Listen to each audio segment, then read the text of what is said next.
शनिवार वाड्यामध्ये अज्ञात मुस्लिम महिलांनी केलेल्या नमाज पठणाचा जो काही व्हिडिओ व्हायरल झाला त्यानंतर आता या संपूर्ण प्रकरणामध्ये या महिलांविरोधात गुन्हा दाखल झालेला आहे।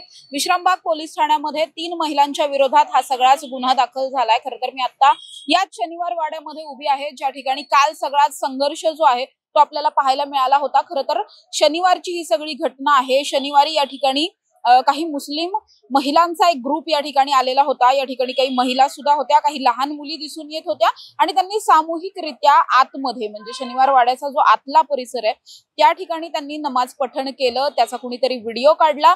हे व्हिडिओ सोशल मीडियावर व्हायरल झाले। त्याच्यानंतर हेच व्हिडिओ खासदार मेधा कुलकर्णी यांच्या हाती लागले। त्यानंतर मेधा कुलकर्णी यांनी ते व्हिडिओ पोस्ट केले आणि संपूर्ण हिंदू संघटनांना आवाहन केलं। शनिवार वाड्यावरती येण्याचं हे आवाहन होतं आणि त्याच्यानंतर खरं तर पण पाहिलं काल सायंकाळच्या सुमारास या ठिकाणी अनेक हिंदुत्ववादी संघटना ज्या होत्या त्या दाखल झालेल्या होत्या। या संघटनांकडून नमाज पठणाचा निषेध करण्यात आला। त्याचबरोबर गेल्या अनेक वर्षांपासून शनिवार वाड्याच्या बाहेरच्या भागामध्ये म्हणजे जिथे शनिवार वाड्याचं गेट आहे या गेट मधून आत आल्याच्या नंतर पुढेच आपल्याला एक मजार पाहायला मिळते। ही मजार काढून टाकण्याची मागणी करण्यात आली। त्याचबरोबर याच मजारीवर आम्ही भगवा झेंडा लावू अशी आक्रमक भूमिका सुद्धा खासदार मेधा कुलकर्णी यांनी घेतलेली होती आणि आपण आता जरी पाहिलं या ठिकाणी तर भगवे झेंडे इथे बाजूला लावलेले आपल्याला पाहायला मिळतात।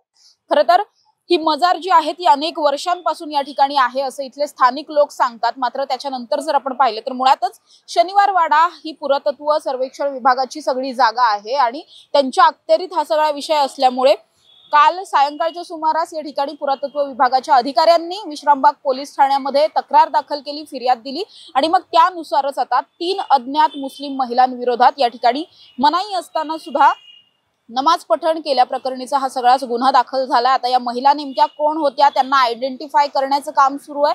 त्याचबरोबर या अनुषंगाने इतर ज्या काही कारवाया करायच्या असतील त्या सुद्धा कारवाया लवकरच केल्या जाणार आहेत। मात्र त्याच पार्श्वभूमीवर आपण बघतोय की काल जो काही गोंधळ या संपूर्ण शनिवार वाड्यामध्ये झालेला होता, हिंदुत्ववादी संघटना आक्रमक झाल्या होत्या, ही मजार काढून टाकण्याची मागणी केली गेली, गुन्हा दाखल करण्याची मागणी केली गेली। त्याचबरोबर 8 दिवसांचा अल्टिमेटम सुद्धा देण्यात आला। 8 दिवसांमध्ये जर ही मजार या ठिकाणून काढली नाही तर यापेक्षा सुद्धा आक्रमक पद्धतीने हिंदू संघटना रस्त्यावर उतरतील असा इशारा दिलेला होता।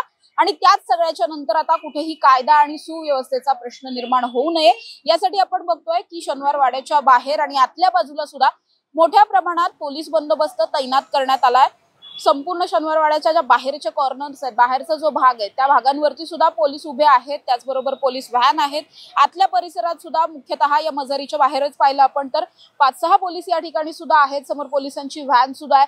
तिकडच्या गेटला सुद्धा अशाच पद्धतीचं वातावरण आहे। कुठल्याही पद्धतीने कायदा आणि सुव्यवस्थेचा प्रश्न या ठिकाणी निर्माण होऊ नये यासाठी खरं तर ही सगळी आपण बघू शकतोय की काळजी बाळगली जाते पोलिसांकडून। मात्र आता या संपूर्ण प्रकरणामध्ये विश्रामबाग पोलीस ठाण्यामध्ये जो काही गुन्हा दाखल करण्यात आलाय या गुन्ह्याच्या अनुषंगाने नेमक्या काय काय कारवाया होतात हे पाहणं महत्त्वाचं असणार आहे। दुसरीकडे आपण जर बघितलं तर हा मुद्दा लावून धरल्यामुळे कुठेतरी खासदार मेधा कुलकर्णी यांना सुद्धा मोठ्या प्रमाणात टीकेला सामोरं जावं लागतंय।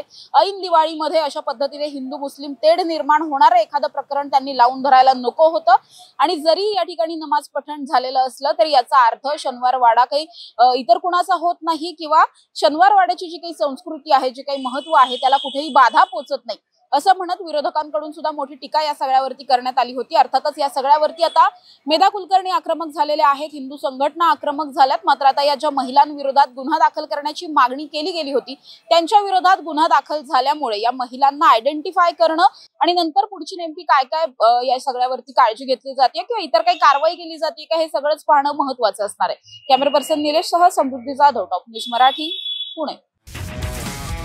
तुमची car, electric panel, data server आगीपासून सुरक्षित आहे का?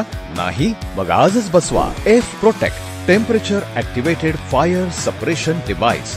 यामध्ये आहे eco friendly non toxic pressurised liquid जे आग लागल्यास क्षणार्धात ऍक्टिव्हेट होऊन आगीवरती मिळवते नियंत्रण। बसवण्यास अतिशय सोपे आणि सुटसुटीत टेकालिपचे एक दर्जेदार उत्पादन एफ प्रोटेक्ट।